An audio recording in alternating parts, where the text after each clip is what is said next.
Hello everyone, this is Sebastian, aka BarberScopeX for PokerVIP.com, and today I'm back with my second part of this two-part video series on the new layout, new form of high-stakes poker. And in the last part I did play 25 no-limit hold'em, and in this part I'm going to play PLO, the great game of pot limit Omar. And I'm going to play a mix out of like the left table is going to be 25 PLO and the right table is going to be 50 PLO. So as the last video, we're going to mainly focus on strat talk and hope to get into a lot of interesting spots. Without further ado, let's jump into the action. So here we know that the big blind is a weaker player. So this is a pretty bad hand. I could potentially open it. I think I'm going to toss it away. It's just a bit too disconnected. Yeah, for my taste, basically.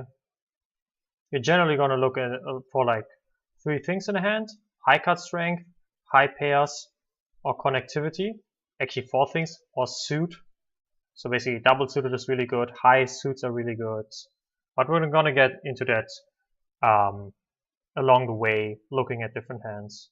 Going to try to point out different strengths or weaknesses. Now this hand is relatively connected. It is suited, even though granted it's triple suited, which definitely hurts the EV of the hand compared to if it was only exactly 2 to a suit. That being said, decentish, middleish high cards, definitely good enough to steal blind v blind. Not a great hand per se, but it's like a fine hand. On this flop, really dry, really disconnected. We're just gonna start by c-betting a third. We definitely have some good turns to turn. We can't check call a bet though, but we definitely have some fold equity on here. And we do want to enable ourselves to see a turn. Yep, really good to take it down there. So generally, like, there will be more focus obviously on the left-hand table because, well, there will be more hands here because it's three-handed, short-handed action. This hand is just a bit too weak. I mean, it doesn't have a suit, it is not really connected. Yes, it has a high pair, but it's the only thing that's going for this hand, basically. If the deuce was a 10 or a 9, I would even open it even though it's rainbow. If it had a suit, I would open it. So this hand, for instance, would be significantly better if it did have a nut suit compared to the 10 high suit. That being said, blind v blind in position versus the weak player. We're gonna see a flop. It's not an insanely good spot, but it's fine enough. Right here, right-hand table, here, easy fold. Right-hand table, a lot of people do the mistake of overcalling way too wide here because, well, I have four hands. You know, I can flop quads or something. But you generally, like in these multi-way scenarios, you want to look for nuttiness. You want to have a hand that flops pretty smoothly, so it's pretty connected, has a lot of playability, and has nuttiness. Our hand has neither of those. We have a really disconnected, non-nut suit hand. Pretty trashy hand. Don't have to defend there. It's a misconception that people think they should defend really wide in those spots on the right-hand table, but you actually should kind of like define your range more on the multi-way spots with hands that will play better multi-way. Fairly connected hand here, easy open on the button, the 4-4-5-6. Getting 3-bet, not an extremely exciting spot, especially him being short. That being said, we're in position, our hand is too connected to fold. So we call, see a flop. We flop the bottom pair, backdoor flush draw, backdoor straight draw. It's not great, especially because of the queen 10. We can like be pretty dead on a lot of turns. The SPR is fairly big still. It's like 2.3x pot or something. I think I'm gonna just toss this into the bin. If the SPR would be like 1, I would stack off. Maybe if it would be 1.2, I would stack off. Or if an SPR of more than 2, I will just throw it away. 8-6-4-7. People also do overweight those hands to a good degree. Wouldn't open from the cutoff. Would open it if the 4 was a 5 or a 9, or if it was double suited. Really trashy hand on the right, just folding.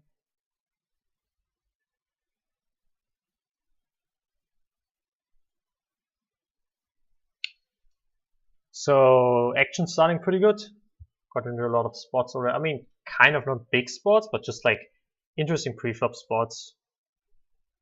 which is kind of the thing you want to work first at if you jump into PLO, is to really understand how to play preflop.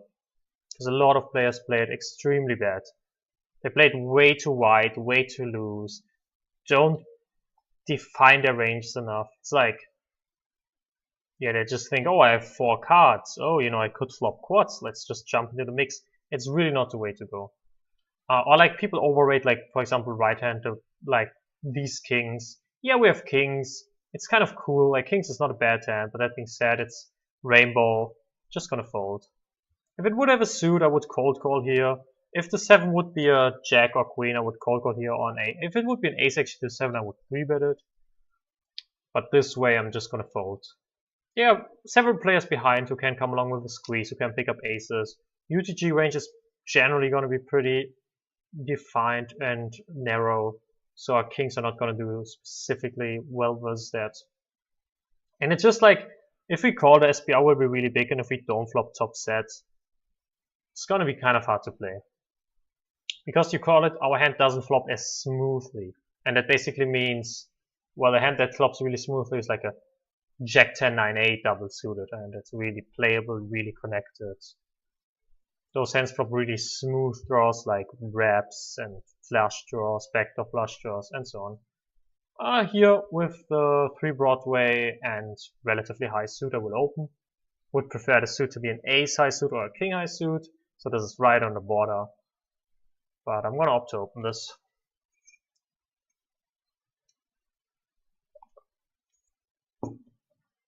Really annoying spot if you face a 3-bet with this hand. Also, another really common mistake is that people think they can call 3-bet with any hands. It's generally not the case. You actually do want to fold quite a bit to 3-bets, way more than people expect. Like, for instance, if here like cutoff or MP or button with 3-betters, it's an instant fold with our hands. If the blinds with 3-betters, it's a bit different. Obviously, we're in position, which helps massively.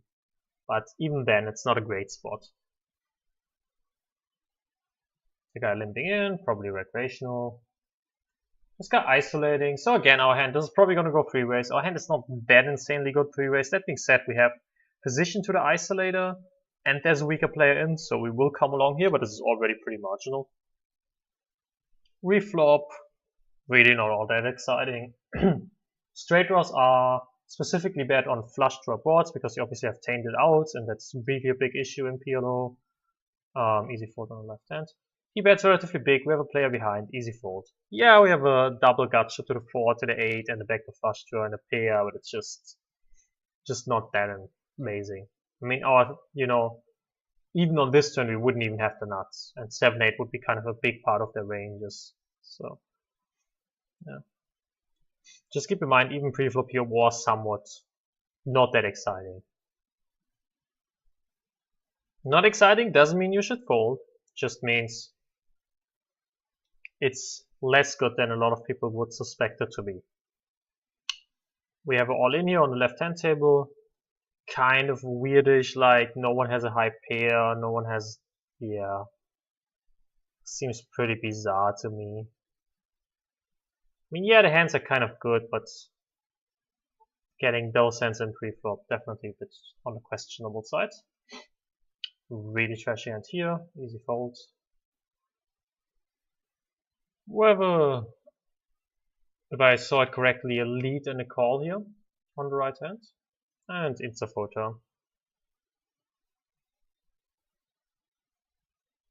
Left hand table goes 3 ways to the flop. Pretty dynamic texture. No one really has an insane range advantage. Everyone can have really good hands. Everyone can have 10-9. Everyone can have combo draws. Everyone can have queens and jacks. So, yeah. Just checks through. Interesting. Wouldn't be surprised to see a pot lead here now. No one bets. Oh, that's bizarre.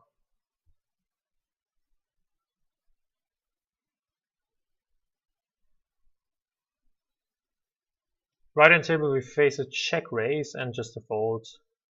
Supposedly the guy just check raising that board. Usually they just have the nuts and not the blocker. Because the thing in PLO is obviously the blocker doesn't have equity. And generally don't put people on folding like reasonably high flushes still, so don't see people going that crazy, like bluffing their blockers mostly. We pick up aces on the right. Aces, even the bad aces, are just the best hand you can pick up. People do think like picking up a really nice opening hand like a Jack 10 9 8 is better than aces or equally as good. That's not even close to the truth. Aces is by far the most winning hand you can pick up. So yeah. This is a pretty good texture. That being said, we're up versus 12 cards here. So I will check and will take it slow. Turn pretty bad. Jack 10, really big part of like all ranges basically. Also people do pick up a lot of equity with hands like King Queen. So we're just gonna check, gonna try to get to cheap Showdown. Still up versus 12 cards. Not interested in putting money into the middle. I did have a gut shot on the flop, I did block bottom pair, I did have overpair. C-betting wouldn't have been the worst ever. That being said, being up versus 12 cards, not a big fan, especially because SPR is so big. We're gonna get into a lot of struggle on future streets. So I might as well keep it like classy. Again, here, multi-way situation, we would definitely wanna have hands that play really well multi-way. Now the Queen 8, 9-6 is really on the border in my opinion. Don't have a particularly really great suit. We don't really have really smooth connectivity. I'm actually gonna fold this. It's really close though. Would have flopped top two, but yeah, it's just not that great of a four-way hand. You're gonna rarely make the nuts with these type of hands, and in a four-way situation, you do want to make the nuts. So folding this is probably more like just kind of teaching you the principle of reacting really narrow. That's also like the GTO approach is to just react really nitty in these situations and just continue with a really narrow range. I don't have the numbers in front of my head right now, but yeah, you would defend the BB here in a four-way situation really nitty. I did see the numbers at some points, but I can't recall it exactly right now. Just checking back my bottom pair and gut shot on the here, rivering, you know, a straight, going for a classy half pot bet. Hope he has like a 2-pair and calls. So because of like, I don't know, ace king, something along those lines. 9-3 to deuce 10 definitely shouldn't be an open blind to blind. That being said, I will open if folded to me. I don't respect the big blind player enough not to open it.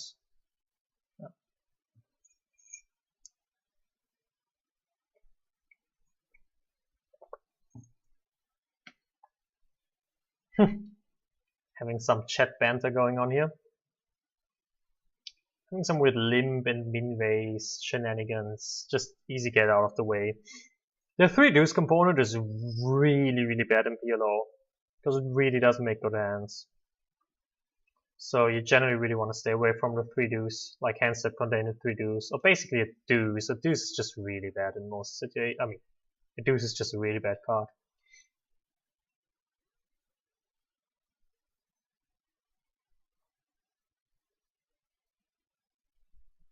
Well, now we have 2 of those bad cards, so an easy fold on the button. You generally would want to try to have a button opening range, so GTO buttoning opening range would be around 50%. That being said, in most games you probably would want to aim for like a 60% RFI from the button. So you can definitely open the button relatively wide, but don't want to get too carried away. Same in the cutoff, you can definitely like extend your ranges a bit more than GTO.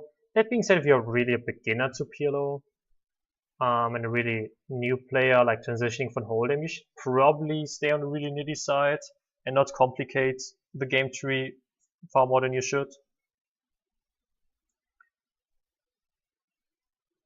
Yeah, because I mean, entering the pot with really like weak and wide range is generally going to lead to more mistakes post-flop and to difficult decisions and situations post-flop.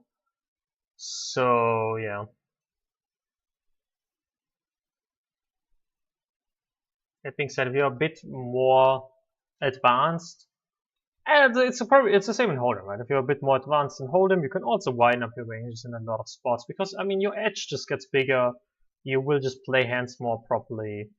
Your clairvoyance about what people do gets better.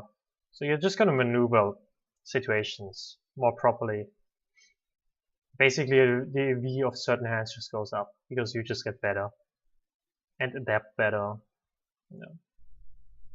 As an opening sizing, you always want to open pot. There are some situations in like tournament PLO where you wouldn't want to open pot, but you would want to open pot close to every time.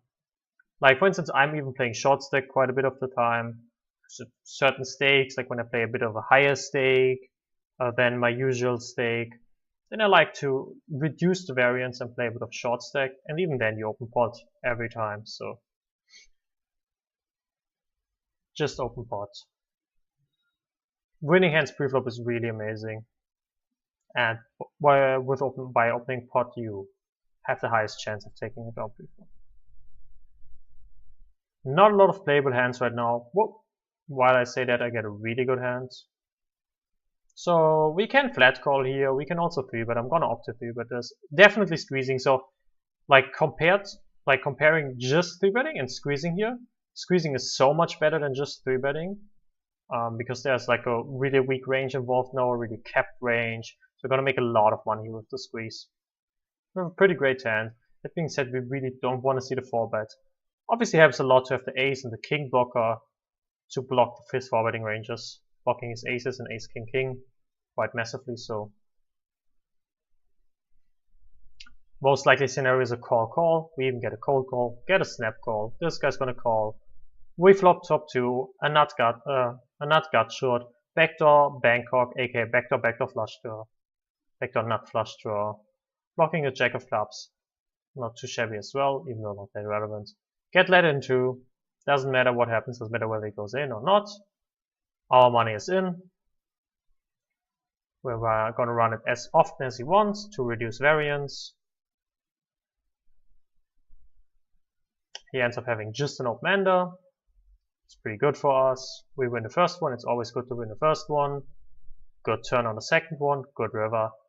Take it home. Double up. His lead jam is extremely awful there because yes, he has an open-ender back to flush draw. That being said, it's a kind of it's a dominated open-ender and there's a flush draw, so there are like a lot of tainted outs, and it's up versus 12 cards. So his cold call versus 3-bet, also extremely awful. So basically, guy is a whale.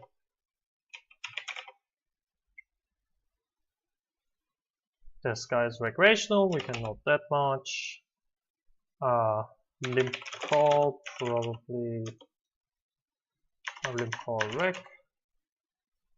Also kind of speaks a bit about his tendency by limp calling.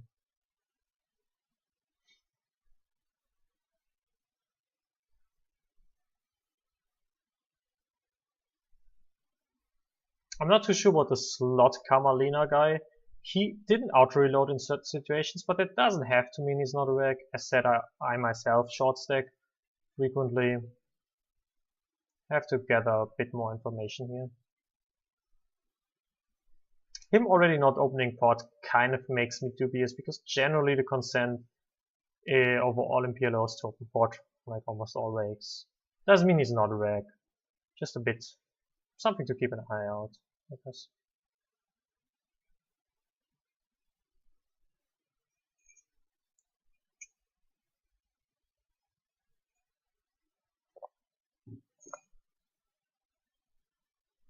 Pretty bad jacks, easy fold under the gun. Don't get too married to those type of fans. Junky hand on the right, easy fold.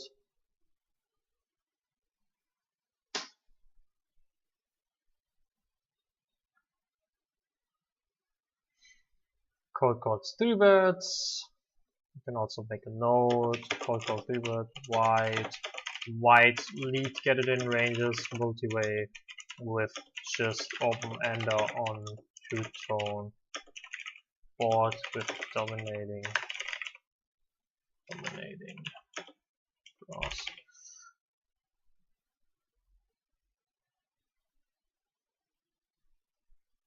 Again, we see importing this texture, pretty bizarre if you ask me.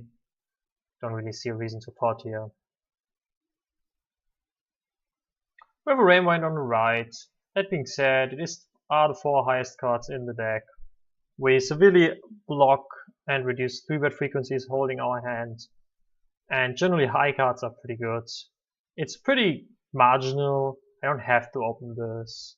I could be persuaded to, thinking it's better to fold this. That being said, I'm gonna open it. Flop, not the greatest, not the worst. Given this SPR, given I'm out of position, I'm just gonna go for a check. I could see that because I do block raising ranges and I do block continuing ranges. That being said, given the SPR is so big, I would just go for a check call, keep it a bit classy. Pretty bad turn. That being said, I shouldn't be beat this often. This is a bit peculiar now. Did he really check back like a flush draw? I mean, it's possible. I do block flushes. That being said, he did flat MP versus cutoff. Its range is pretty defined. I'm not gonna make some really suspicious call here. Overlimping the jacks, trying to flop top set and stack some not that good players, I guess. Flopping top and bottom, just gonna lead, trying to pick it up. Having the backdoor flush and an overpair as well, not that bad either. Ace is really great on the right, hoping someone squeezes. Turn, I mean, 2 straights get their backdoor clubs, pick up a lot of equity. Just gonna check, our hand is really not the greatest anymore. Again, pot goes 4 ways on the right. We flop really marginal. We're in the check folding mode, folding left hand, get even led into, easy mark. Not a lot to do there. Pick up a relatively cool hand at MPP. I mean, it's not a great hand. I would definitely defend heads up. Also 3 ways, 4 ways it gets a bit more iffy. But let's see what happens.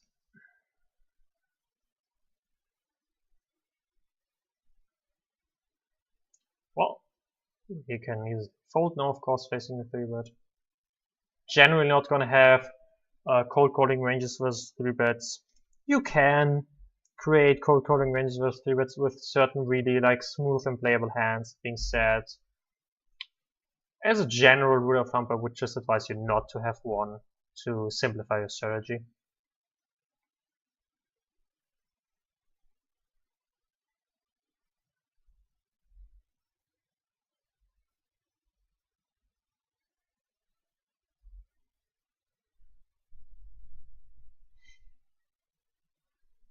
Picking up a okay hand here. There's a UTG open. That's pretty marginal. It's not a full pot size open, it's just 3x. I'm probably gonna call. Well, not anymore. Second 3-bet in a row. Kind of would like to see a showdown at this point by him. We've flopped relatively good, but not even that excitingly amazing. Emitting big here is, again, pretty weird. Let's see if he does. He does. I'm a bit suspicious about this player. I would really like to see a showdown now. Seems really on the aggro side so far. Maybe he just had hands, you know. Maybe he just had appropriate hands, that being said. Wouldn't mind to see a showdown. This is probably not a GTO button open. That being said, I do feel comfortable enough to open up my ranges a bit, so I would open here, but this guy opening again and just playing a lot of hands, 3-betting a lot of hands, c-betting big. Kind of questionable that he always just had it. Double to the jacks. Now we're gonna hope to see a flop. Really, we're gonna go for a 3-bet again? No. Just gonna cold call here. Flop an open ender, backdoor flush draw. If he checks, I will check. If he bets, I will call. Pretty straightforward. We have showdown value. We don't mind free realization. Don't want to get check raised off our hand. Don't block significant check raising hands. Don't have a queen or 9. Not a great turn. That being said, I don't think he has a lot of boats. I will call once here. It's only like close to half pots. I still am drawing pretty live for the most part. I could have the best hand. Just gonna take my showdown now. Yes, he can have aces and kings, but I don't even think aces and kings necessarily fold if I bluff now. So just take my little bit of showdown. Kings. I mean, don't know how much I like his line. Something seems to be wrong with my reload. My reload function here on the right hand table. Didn't auto reload yet.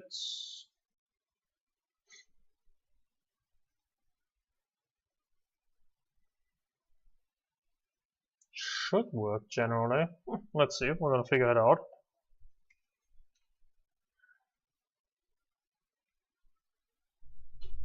Auto reload is activated. So deactivated and activated. So yeah, out of the jacks, we just have showdown value. Yeah, we're gonna lose quite a bit, but it's fine. He actually had us pretty crushed if you think about it, that like we couldn't even hit our king and versus him. That being said, I think he could definitely step the turn quite randomly, and we can definitely have the best hand, and on average we're gonna have outs. So kind of have to go versus half pot there. Queen Jack 8-8.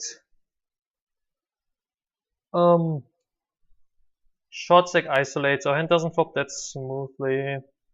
That being said, there's two weaker players and one whale and one pretty much also probably pretty big fish will come along here. Getting squeezed here is really annoying. If he calls, I kind of just am forced to call as well. We're pretty deep. Our hand can make the nuts. So we're gonna just call here. Now with the 10s here and with the queen 7, I will defend here 4 ways because the 10s definitely can flop pretty nutted. Well, we flop second set and the flush draw and the backdoor straight draw. We're gonna check raise here. At the very least, this guy, like the button, is gonna bet quite often. Also think like he was pretty active so far, so wouldn't be surprised to see him betting. So now this guy bets. I will raise kind of small here. Don't really like just flatting.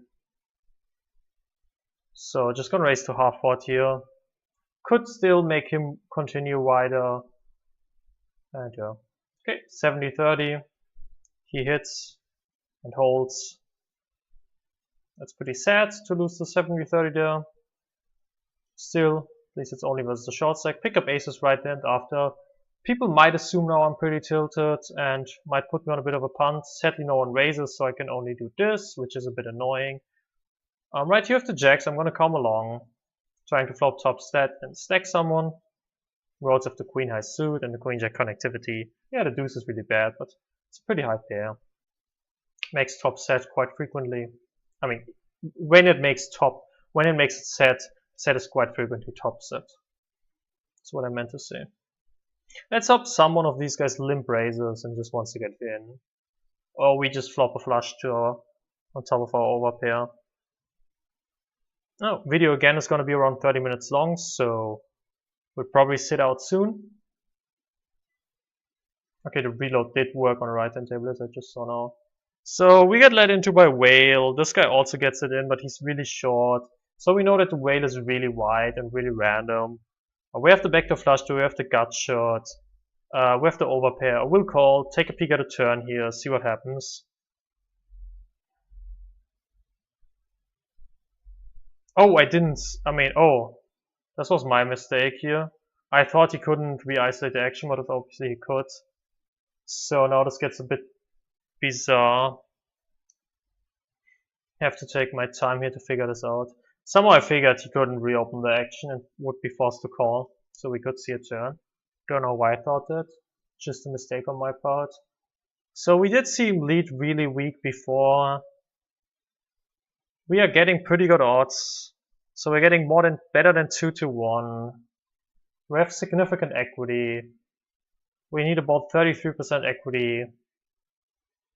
This guy's probably blocking at least some outs of him, potentially some good hands as well by getting it in. Yeah, he's just a bit too big of a whale, and I have too much equity basically with my gut short backdoor flush draw overpair to just fold versus this volatile guy. Also the texture is in a way where, well, if he has 2 pair, I have significant equity. It's kind of hard to have a set here. Yes, sometimes he's gonna have a set. Sometimes he's gonna have like top pair with a flush draw. Even though blocking a nut flush draw reduces the chance of a hand like that. Also blocks some outs of him. So I'm gonna call it off here. So We do win the sideboard. This guy did boat up, but he did have the top pair and the flush draw, which we're doing pretty okay against. So this guy seems so active so far, so I'm gonna definitely take a 3-bet here. So yeah, pretty unlucky for him. He did have a pretty reasonable hand. That means that we had decent amount of equity in the heads up pot, which was obviously the more important pot. They did block each other's outs, so we were correct on that front. Okay, approaching like over 30 minutes now. We'll sit out next BB and wrap this one up. With the open-ender and the pair, just gonna check back, realize my equity, see what happens. Same here, just check back, see a good turn, go from there. If he leads, I will call. Now I'm just gonna check back again, realize my equity, and obviously have some showdown value. River, relatively stable 2-pair. I think it's too thin to value bet, so just gonna check down. Yes, kings. Might have called river bet, might not have. Definitely a threat of straights being there, not that good for me. Folding a jack 8-5. And yeah, playing out the last orbit. So with different stack depths, it's also something I've definitely seen a lot while it's short stacking. You often get into weird spots with like sideboards, and that kind of screws with the odds. It's really like confusing. Like there I like oversaw that you could isolate the action. These things happen. Just have to sit back, sit in what situation we got ourselves in, try to make the best out of it if it happens. Don't tilt, don't hate yourself. Be okay with making mistakes. That's a really big part about poker as well. Be okay with occasionally making mistakes. You're gonna make mistakes. It's natural. It's normal. You just have to be okay with it. And you have to learn from them. Right? I guess it was a pretty good lesson. It's like, what's it like? Touching the hot stove, right? That type of thing.